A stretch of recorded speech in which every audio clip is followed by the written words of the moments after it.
In March 1967, the American Army went looking for a fight in War Zone C. They cut a clearing out of the jungle 90 kilometers northwest of Saigon, dropped in 2 battalions and called it Fire Support Base Gold.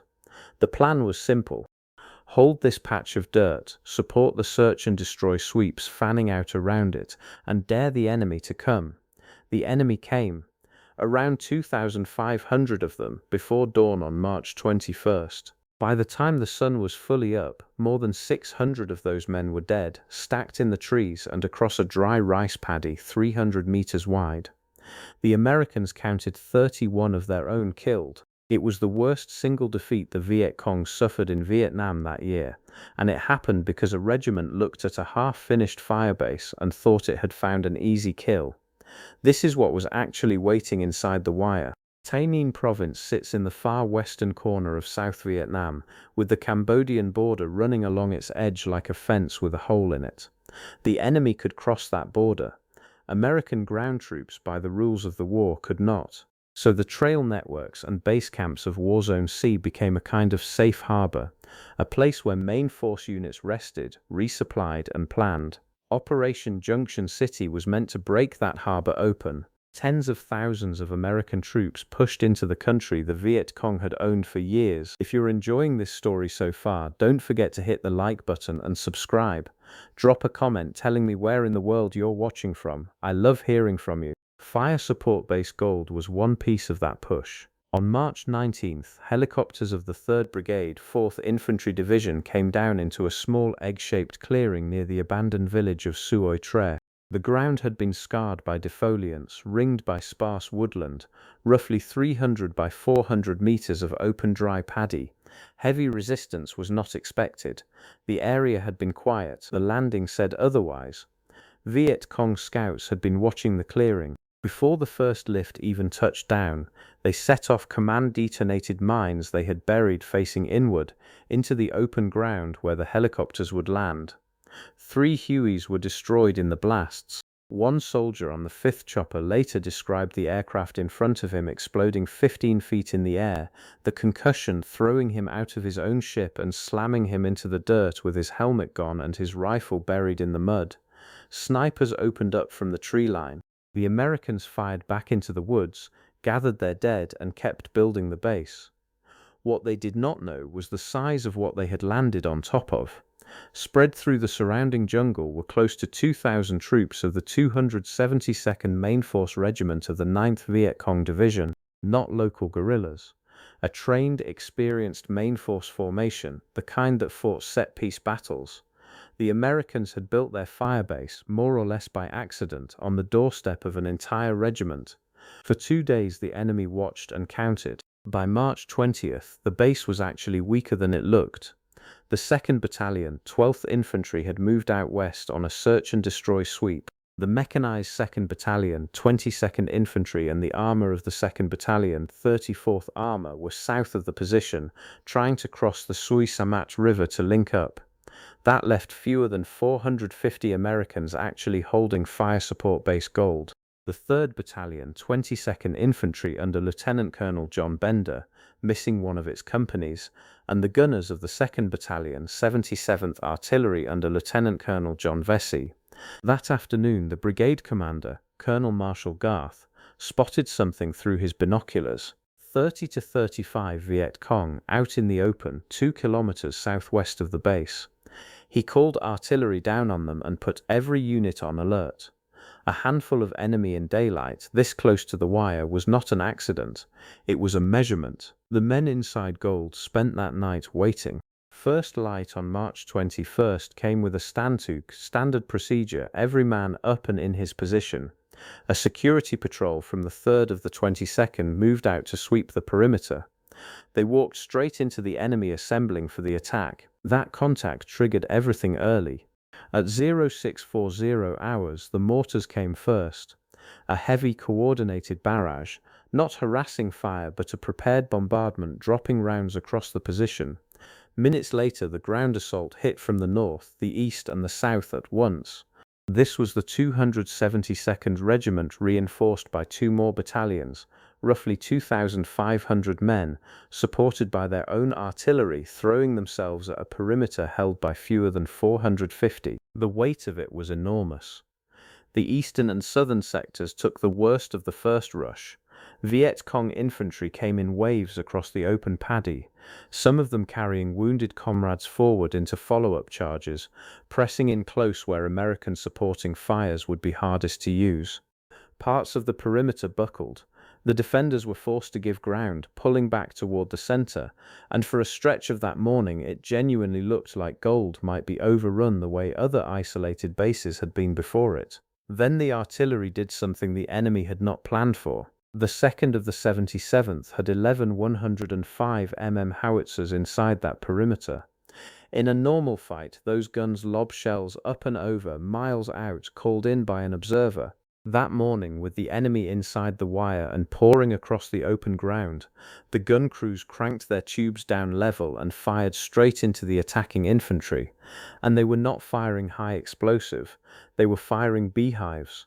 A beehive round is a howitzer shell packed with thousands of steel flechettes, little thin darts about the size of a finishing nail. A mechanical fuse ejects them in a spreading fan. One round turns a cannon into a shotgun the size of a car, throwing thousands of darts into anything in front of the barrel. The crews fired them point blank, the muzzles depressed almost to the dirt, into men charging across paddy from less than 200 meters out. When the enemy directed anti-tank fire onto the gun positions and damaged the howitzers, the crews stayed on them. They repaired the guns under fire and kept shooting. At several points along the line, artillerymen were fighting as infantry 1 minute and dropping beehives into a charge the next. These were not riflemen, they were gun bunnies who refused to leave their pieces, and the gun line held the part of the perimeter that should have broken. If you're hooked on this story, make sure to subscribe and turn on notifications so you never miss an upload. Your support means everything and helps me bring you more emotional stories like this one. Overhead, the air war stacked on top of the ground war. Forward air controllers brought in tactical fighters that dropped napalm and bombs on the enemy assembly areas in the woodlines feeding the assault. Helicopter gunships worked the open ground. The men crossing that paddy were caught between direct artillery fire in front of them, machine guns and rifles along the perimeter, and aircraft tearing into the tree lines they were staging from. But the enemy did not break. They kept coming. By mid-morning, the fight had been raging for the better part of 2 hours, and the defenders of Gold were running low on the one thing that mattered, which was time. A perimeter that's small, that outnumbered, can only absorb so many waves before the math turns against it, no matter how good the fire support is. What saved fire support base Gold was not inside the wire, it was coming up from the south. When the attack started, the relief was kilometers away on the wrong side of the Suoi River. The mechanized infantry of the 2nd of the 22nd and the tanks and armored personnel carriers of the 2nd of the 34th Armor heard Gold under assault and turned toward the sound of the guns. They forced their way across the river.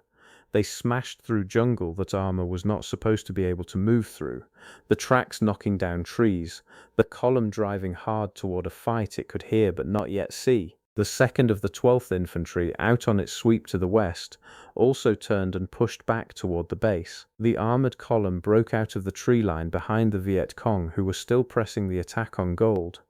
The enemy, focused on the perimeter in front of them, suddenly had tanks and tracks coming in from their rear, .50 caliber machine guns and cannon raking the assault formations from behind. Men who had spent 2 hours trying to crack the American perimeter were caught in the open between the defenders they were attacking and the armor that had just arrived. The assault came apart. With the relief force closing the trap and the artillery and air still hammering them, the Viet Cong, who could still move, broke contact and ran for the tree lines, dragging what wounded they could. By the time the firing died down, the 4-hour battle was over. The morning sweep of the ground around fire support base Gold found 647 Viet Cong dead.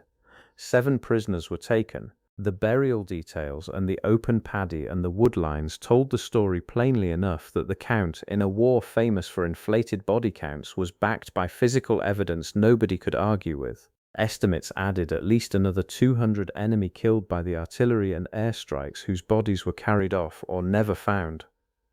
The 272nd Regiment had effectively been destroyed as a fighting unit. The Americans recovered 65 crew-served weapons and 94 individual ones from the field. American losses were 31 to 33 killed and around 190 wounded, a kill ratio of better than 20 to 1. The victory was not clean, and the men who were there never pretended it was. The base had been thrown together in 2 days. Parts of the perimeter had genuinely been overrun before the line was restored. The first hour was closer to disaster than the final numbers suggest, and it was the discipline of the gun crews and the timing of the armor, not the strength of the position, that turned it. A few minutes difference in when the tanks crossed that river, and the story of Suoi Tre might read very differently. President Johnson awarded the 3rd Brigade, 4th Infantry Division and its attached units the Presidential Unit Citation for what they did that morning. The artillerymen of the 2nd of the 77th, the riflemen who gave ground and then took it back, the tankers who came through the jungle, the pilots who never stopped working the woodlines. The 272nd Regiment was rebuilt the way these formations always were, with replacements walking down the trail from the Cambodian sanctuaries. Within a year it was in the field again. That was the hard truth under every American victory in War Zone C. You could win the battle completely, count the enemy dead by the hundreds, and still watch the survivors slip back across a border you were not allowed to cross, to be made whole and sent back. But on March 21, 1967, in a dry rice paddy near an abandoned village, a Viet Cong regiment bet that a half-built firebase full of fewer than 450 men was an easy target. They were wrong about almost everything inside that wire, and it cost them an entire regiment in a single morning. Thank you so much for watching until the end. If you loved this story, check out the other videos on your screen now. I think you'll really enjoy them. And don't forget to subscribe if you haven't already. See you in the next story.